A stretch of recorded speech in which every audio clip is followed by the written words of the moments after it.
बर' हारिनि गुबुन मोनसे रंजाथाइ फोरबो होननानै बुङोब्ला मागो दमासि। नंगौ, गोदो गोदाय मुगानिफ्रायनो बर'फोरा गाजा गोमजायै फालिबोदों बे रंजाथाइ दमासि फोरबोखौ।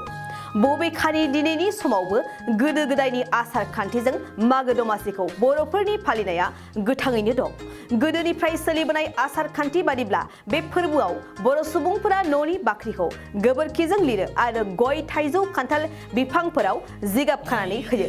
थारैनो क'क्राझार सहरजों नांजाबनाय गोजोनपुरि गामियाव सेथि खेब मागो दमासि फोरबो फालिनायाव नुनाय नैबे नुथायावबो नोंथांमोना बे आसार खान्थिखौनो नुनो मोनदों। नाथाय बाख्रिखौ गोबोरखिजों लिरनाय गय, थाइजौ, खान्थाल बिफांफोराव जिगाब खानानै होनायनि ओंथिया मा नोंथांमोना मिन्थिगौ ना? बे समाव गोजोनपुरि गामिनि रायजो राजाफोरनि बड'लेण्ड बुब्लि खौरां बिजोंनि गेजेरजों फोरमायनाय फोरमायबिदांखौ नोंथांमोना नायनानै मिथिनानै ला।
बे गोबोरखि गोथारखौ जोङो बर' हारियाव लोक्षि होननानै सानो।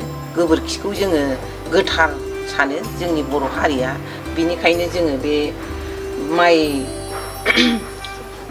मकरा संक्रान्तियाव पुस जोबनायाव जोङो बे गोबोरखि गोथारजों बाख्रिखौ लिरस'नानै दोनो, जाहाथे जोंनि बिमा माइनावा जोंजोंनो अराय थाफाबाय थायो।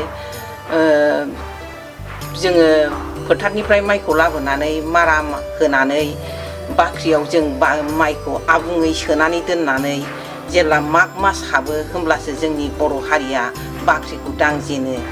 बाख्रिखौ दांनानै जों माग मासनिफ्राय बाख्रिनिफ्राय माइ बरननायाव जाहाथे जोंनि बिमा माइनावआ जोंखौ जेब्लायबो जोंजोंनो अराय थाफाबाय थायो, जोंखौ जेबो आंखाल खालामा, माइ बाख्रियाव माइया जेब्लाबो आबुं थाबाय थायो, जोंखौ दुखु सुखु जेबो होआ, जोंनि दुखु सुखुआव जेब्लाबो जोंखौ सहाय खालामो, जोंनि गांनाय उखैनायखौ आबुं खालामो। बिनि थाखायनो जोङो बिमा माइनावखौ जेब्लाबो जोंजों थाफाबाय थाजानो लुगैनानै जोंनि बर' हारिया बे बाख्रियाव माबाखौ गोबोरखि गोथारखौ लिरस'नानै दोननाय जायो आरो। गोदो गोदाय आबै आबौनिफ्रायनो जोङो नुबोनाय खोनाबोनाय गासिबो बे जिनिसखौ जोङो दासिमबो मावबाय थायो आरो। बे जोंनि माबा नियम, बर' हारिनि नियम बायदियै जों बे माबाखौ मावबाय थायो।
दिनै जोंहा नैबे फुंबिलि समाव पुस मासनि जेनाखि संक्रान्ति, बे संक्रान्ति दिनाव गोदो गोदायनिफ्रायनो परम्परा भाबै जोंहा मोनसे नियम खान्थि दंखायो जे बे नियम खान्थि बायदियै आङो दिनै फुंनि समाव गय खान्थाल थाइजौ बेफोर बिफाङाव जोङो आबै आबौमोन बुंथिनाय बायदियै जोङो बेवहाय माइ जिगाब खानानै दोननाय जायो आरोखि।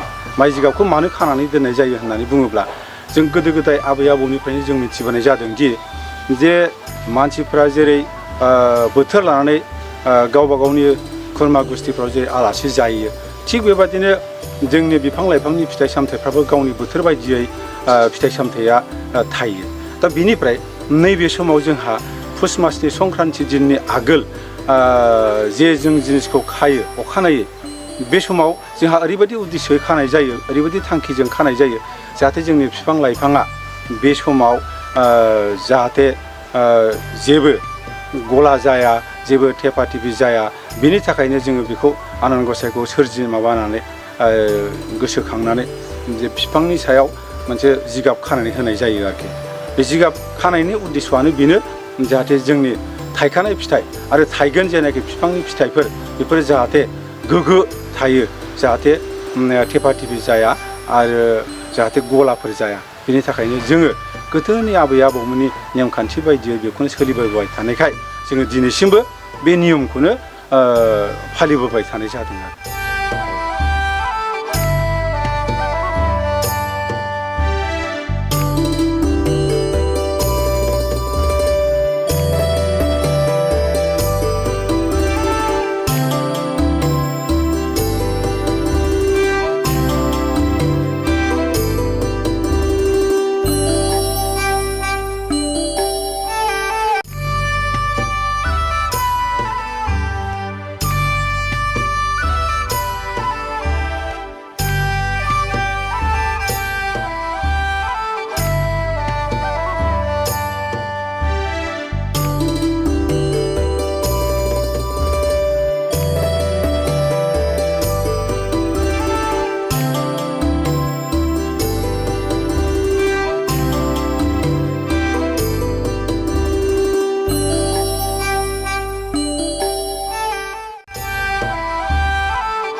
गोसो गुदुं गलादारफोरनि थाखाय मोनसे मोजां खौरां।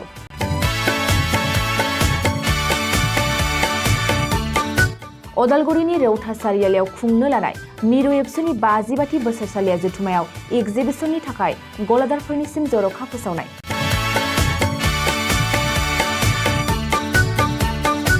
फैगौ 2023 मायथाइनि 26, 27, 28 आरो 29 जानुवारियाव खुंनो लानाय मिरु एबसुनि बोसोरसालिया जथुमायावनो बायदि रोखोमनि मुवा बेसादफोरखौ दिन्थिफुंगोन एगजिबिसन।